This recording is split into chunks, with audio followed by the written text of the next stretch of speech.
गुरु प्यारी सात संगत जी, आप सभी को राधा स्वामी जी।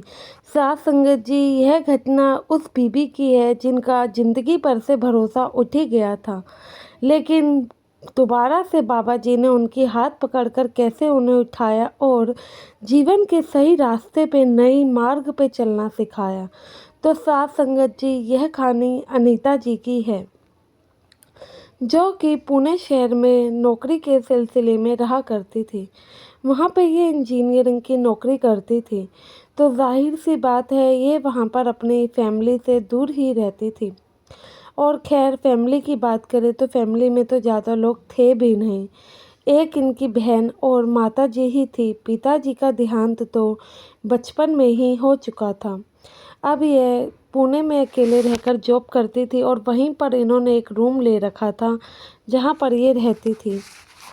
जॉब करते करते वहाँ पे एक अमन नाम का लड़का भी था, वो भी वहाँ पे जॉब करता था। दोनों एक ही जगह पे जॉब करते थे, जो कि पीजी रूम था, वो भी आसपास ही था, ज़्यादा दूर नहीं था। ऐसे ही दोनों में कब दोस्ती गहरी हो गई पता ही नहीं चला। अब ये दोनों एक ही जगह पे तो जॉब करते ही थे और इनकी दोस्ती को तकरीबन 2 से 3 साल हो गए। अब दोनों एक दूसरे को काफ़ी पसंद भी करते थे, तो इन्होंने घर वालों से बात की। जो कि अमन था, उसके घर में तो कोई था ही नहीं, अनाथ था वह लड़का। लेकिन यह जो लड़की थी, इसके माता जी और बहन थे। माता और बहन की हाज़िरी में शादी की गई। इन्होंने कोर्ट मैरिज की। अब पूना शहर में पीजी पे रहने की बजाय एक दूसरा रूम ले लिया, उसी में यह दोनों रहा करते थे। जो लड़की की माता और बहन थी, वह लड़की की जो बहन थी वह अपने मतलब कि जिस शहर में रहते थे उसी शहर में रहकर नौकरी किया करती थी। तो यह दोनों अकेले ही पुणे में रहा करते थे। लड़की ने काफ़ी कोशिश की अपनी माँ और बहन को समझाने की, लेकिन अब लड़की का घर था, लड़की के घर माँ कैसे रुक सकती थी। तो दोनों वापस चले गए। अब लड़के और लड़की का जीवन काफ़ी मतलब कि अनीता और अमन का जीवन काफ़ी खुशहाली से बीत ही रहा था। ऐसे ही शादी को पूरे अब 2 साल हो चुके थे। 2 साल के बाद अनीता की ये आदत थी कि वह कभी भी खाना अकेले नहीं खाती थी। एक दिन अनीता काम से जल्दी आ जाती है और अमन को किसी काम से अपने दोस्त के यहाँ पर जाना पड़ जाता है। तो अनीता खाना बनाकर अमन का वेट करती है, अमन को फ़ोन करती है, तो अमन कहता है कि वह रास्ते में है, थोड़ी देर में आता ही होगा। तो वह इंतज़ार करती है, लेकिन अमन नहीं पहुंचता है। इतने में एक फ़ोन अनीता को आता है कि अमन का एक बहुत बड़ा एक्सीडेंट हो चुका है। यह सुन के तो मानो उसके पैरों तले ज़मीन ही खिसक जाती है। सुनते ही कुछ होश ही नहीं रहता है। जैसे ही होश आता है 2 से 4 मिनट बाद तुरंत हॉस्पिटल भागती है। हॉस्पिटल पहुंचती है तो क्या पाती है कि अमन इस दुनिया में ही नहीं रहा। जैसे ही वह ये चीज़ सुनती है कि मानो अमन इस दुनिया में नहीं रहा, उसका तो सब कुछ ही एकदम से ख़त्म हो गया हो, क्योंकि फैमिली में ज़्यादा कोई था नहीं, यह दोनों एक दूसरे की दुनिया थे। इसके बाद वह टूट सी जाती है। उस गाने सुनना, डांस करना, ये सब अनीता की फेवरेट हॉबी थी, लेकिन उस अमन के डेथ के बाद तो यह सब वह ख़त्म ही कर देती है। एक अंधेरे भरे कमरे में खुद को बंद करके रखती है। ऐसे ही 6 महीने बीत जाते हैं, लेकिन अनीता घर से बाहर निकलती ही नहीं है। कभी खाना खाने का मन हो तो ज़बरदस्ती खा लिया, वरना नहीं। अनीता ने अपनी हालत बहुत ही बेकार कर ली थी। अनीता की माँ और बहन आते हैं मिलने, लेकिन अनीता उनके समझाने से भी नहीं समझती है। तो अनीता के पड़ोस में एक आंटी थी जो कि सत्संगी थी। जब अनीता की माताजी यहाँ आई हुई थी अनीता के पास, तो उनकी आपस में बात होती है, तो पता लगता है कि वह सत्संगी है। तो आंटी ज़बरदस्ती एक दिन अनीता को कहती है कि बेटा, तू मेरे साथ एक जगह चल, मेरे को यकीन है कि वहाँ चल के तुझे सुकून ज़रूर मिलेगा। अनीता ये सुन के कहती है कि नहीं, अब तो मुझे सुकून मरने के बाद ही मिलेगा। ऐसे वह लफ्ज़ अपने मुंह से बोलती है, तो वह आंटी कहती है कि बेटा, ऐसे लफ्ज़ क्यों आप अपने मुंह से निकाल रहे हैं। तो वह आंटी फिर अनीता कहती है कि आंटी, मैं ऐसे लफ्ज़ क्यों ना मुंह से निकालूं। एक तो मेरे परिवार में इतना कोई था नहीं और अमन भी अनाथ था। जो मेरी दुनिया था ऊपर वाले ने तो वह ही छीन लिया। अब मैं भी जी के क्या ही करूँगी। लेकिन आंटी के समझाने पर अनीता सत्संग घर चली जाती है। जब सत्संग घर जाती है तो मानो वहाँ जाके उसे काफ़ी अच्छा लगता है। उसने ऐसा इमेजिन किया था कि वह जहाँ जा रही है वहाँ पे बड़े बड़े बाबा होंगे, हवन होगा, मूर्तियाँ लगी होंगी, लेकिन सत्संग घर में तो सब कुछ अलग ही उसे मिलता है। जब सब कुछ अलग मिलता है वह देख के वह उस चीज़ से मानो कि उसको दिल को एक सुकून सा मिलता है। सत्संग सुनती है। सत्संग में सिर्फ एक लाइन इसके कानों में जाती है कि यह दुनिया सब मायावी जाल है। यह सब हम मुँह माया में फंस के रिश्ते नाते जोड़ लेते हैं। यह हमारा असल घर नहीं है। जब वह ये सब सुनती है तो मानो कि उसके दिल में किसी एक चिंगारी ने दस्तक दे दी हो। उसको सत्संग सुनती है, उसे काफ़ी अच्छा लगता है, काफ़ी सुकून उसे मिलता है, राहत मिलती है। वहाँ थोड़ी सेवा करके मानो मन ही हल्का हो जाता है।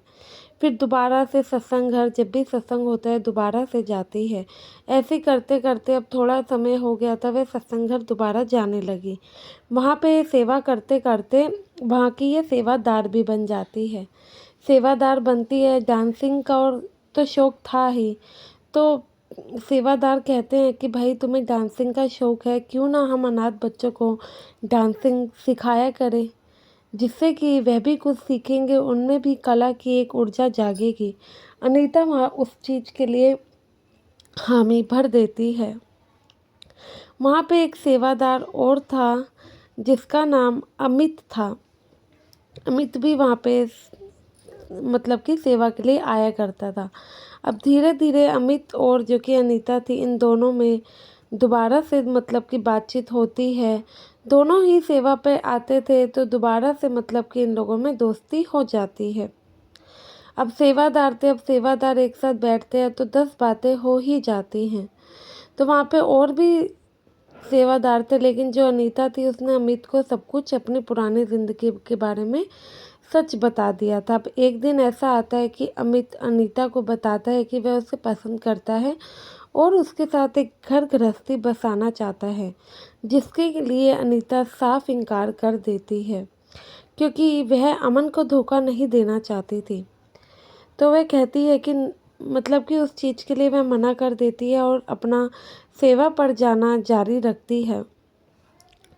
लेकिन बाबा जी के मतलब कि समझाने पर, जैसे कि बाबा जी उसे सपने में आकर कहते हैं कि बेटा तुम अमन के साथ गलत नहीं कर रही हो। अमन हमेशा ही तुम्हारे चेहरे पे मुस्कान देखना चाहता था। अब अकेले जीवन काटना भी मुश्किल है। घर गृहस्थी को ध्यान में रखते हुए ही हमें नाम का जाप करना है। अमन एक अच्छा लड़का था और अमन हमेशा ही तुम्हारी खुशियाँ चाहता था। लेकिन अमित भी एक अच्छा लड़का है, वह एक सेवादार है, तुम्हारी इतिहास की चीज़ों को समझता है। तो तुम उसके साथ नया जीवन शुरू करोगी तो इसमें अमन कभी बुरा नहीं मानेगा। जब वह ये सब मतलब कि सपने में देखती है तो अगले दिन वह सोचने पे मजबूर हो जाती है। लेकिन और भी जो सेवादार वहाँ पे बहनें थी वह समझाती हैं कि भाई किसी के जाने से आप ज़िंदगी नहीं रोक सकते हैं। ज़िंदगी तो बहुत बड़ी है, काटना अकेले मुश्किल है। तुम दोनों अगर एक बंधन में बंधते हो, गुरु का नाम जपते हो, इसमें गुरु को और अमन को कोई एतराज़ नहीं होगा। तो वह सभी सेवादारों के कहने पर ज़्यादा मतलब कि धूमधाम से तो शादी नहीं करती है, लेकिन सत्संग घर में ही वह लोग सिंपल से शादी कर लेते हैं। और अमित भी अनाथ था तो दोबारा से वह अलग घर लेते हैं, वहीं पे मतलब कि एक साथ रहना शुरू करते हैं। अब मानो कि एक सत्संग घर जाने से उसका जो जीवन था वह पूरी तरीके से बदल गया था। बाबा जी ने उसे एक नया जीवन दान किया था। ऐसे ही कुछ सालों बाद एक वैसे ही टूटी हुई लड़की जो कि ज़िंदगी से अपना भरोसा उठा चुकी थी, वह अनीता के पास आती है। तो अनीता उसे अपनी सारी पूरी स्टोरी सुनाती है। वह लड़की अनीता से अपनी दोबारा नई ज़िंदगी की भीख मांगती है। तो अनीता उसे भी सत्संग घर का रास्ता दिखाती है। कहती है कि जिन गुरु ने मेरे लिए मतलब कि इतना सब किया, तुम भी उसी के दर से मांगोगी तो तुम्हें कभी परेशानी नहीं होगी। तो अब अनीता कई बच्चों के चेहरे की मुस्कान बन चुकी थी। अब अनीता मतलब खुशहाल रहने लगी थी। कईयों की मतलब कि कईयों के मुंह पे उसकी वजह से मुस्कान रहती थी। तो साथ संगत जी, बाबा जी की कही एक एक बात पता नहीं कौन सी हमारी ज़िंदगी से जुड़ी हुई होती है, लेकिन सदगुरु जी जो भी फरमाते हैं वह सही ज़रूर होता है। आशा है कि आपको भी कभी कोई दिक्कत लगेगी, आप सत्संग घर जाके अपनी परेशानी का हल ज़रूर निकालेंगे। वीडियो पसंद आई हो तो वीडियो को लाइक करना और कमेंट में राधा स्वामी लिखना ना भूलें। संगत के अपने इस चैनल को आप लोगों ने अभी तक सब्सक्राइब नहीं किया है तो ज़रूर करें जी। गुरु प्यारी साथ संगत जी, आप सभी को राधा स्वामी जी।